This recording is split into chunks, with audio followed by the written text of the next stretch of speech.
साथ, लेकिन अपनी प्राइम मिनिस्टरशिप में उनने भी अच्छे काम किए। अगर मुझे मालूम होता कि आप किस चीज पर नरसिम्हा राव का पूछते, मैं बताता। मैं पूछता रहा हूं कि नरसिम्हा राव कम्युनल थे, बहुत नरसिम्हा राव कम्युनल थे क्या, और बीजेपी के पहले प्राइम मिनिस्टर थे? नहीं, वो सुस्त रफ्तार थे। मैं एक चीज बताऊं, बाबरी मस्जिद को मुनहदम नहीं किया जाता अगर नरसिम्हा राव ने कोशिश की होती। वो बहुत तो बड़ा शेयर बोल ही रहे हैं नहीं आप। करते थे, किसी को मालूम नहीं हो। मैं नरसिम्हा राव के बारे में यही बोलता हूं, लोगों को पता नहीं लगता था कि वो क्या सोचते हैं। लेकिन मैं मणिशंकर के साथ मुतफिक नहीं हूं। लेकिन अगर आप नरसिम्हा राव पर खुली बात करेंगे, मैं बताऊंगा आपको कि उनकी वो चुप रहते थे और किसी को मालूम नहीं होता था कि वो क्या सोचते हैं। मेरा बाबरी मेरा मस्जिद मेरा का सवाल इंतजाम बड़ा नहीं डायरेक्ट होता है सर, इस अगर समय नरसिम्हा राव आपको ने मेरा कोशिश सवाल की। है कि क्या नरसिम्हा राव कम्युनल थे और वो बीजेपी के इशारे पे काम कर रहे थे सारे? नरसिम्हा राव मैं कम्युनल नहीं मानता, मगर ये मानता हूं वो अच्छे हिंदू थे, पढ़े लिखे हिंदू थे, पढ़े और लिखे हिंदू हिंदू मत का वो बहुत जबरदस्त एहतराम करते थे। थे। Okay, Gaurav Bhatia, your first take. BJP ने स्टैंड लिया है कि ये सब कुछ गांधी परिवार करा रहा है परिवारवाद के लिए। ये बहुत बड़ा अटैक है। Narasimha Rao former prime minister, Congress के शासन में ही थे। गौरव भाटिया। देखिए, मैं बिल्कुल इस बात से सहमत हूं और यही भारतीय जनता पार्टी का कहना है कि ये सब अगर कहा जा रहा है तो ये सोच तो गांधी परिवार की ही है।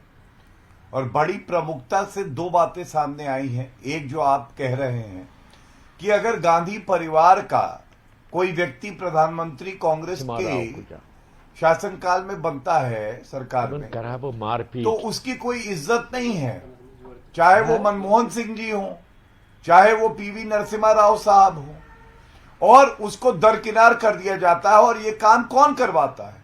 ये सोनिया गांधी और राहुल गांधी के इशारे पे होता है। क्योंकि याद रखिएगा, जब पीवी नरसिम्हा राव जी का पार्थिव शरीर कांग्रेस के हेडक्वार्टर में आना चाहता था, वो चाहते थे यहां पे जी जो अंतिम संस्कार है वो हो, तो उसकी भी अनुमति नहीं दी गई थी। किसके इशारे पे? दूसरी बड़ी बात जो सामने आती है वो ये है जो तुष्टीकरण की राजनीति है। देखिए, एक और बात कही मणिशंकर अय्यर जी ने, अमीश जी, उन्होंने कहा कि जो राजीव गांधी ने हस्तक्षेप किया था राम मंदिर के मुद्दे पे, वो उनकी बहुत बड़ी भूल थी। अब किसको रिझाने का प्रयास कर रहे हैं?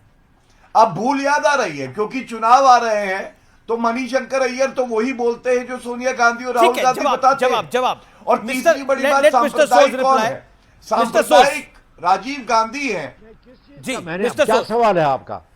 मिस्टर सोच, गौरव भाटिया ने बोला कि कांग्रेस की सोच कम्युनल है, कांग्रेस की सोच परिवारवादी है, इसलिए ये सब कुछ कर रही है कांग्रेस। ये देखिए, मैं आपको कहता हूं, गौरव भाटिया पढ़े लिखे हैं, लेकिन ये बात ये गलत करते हैं कि कांग्रेस पार्टी और कम्युनलिज्म का कोई रिश्ता नहीं है।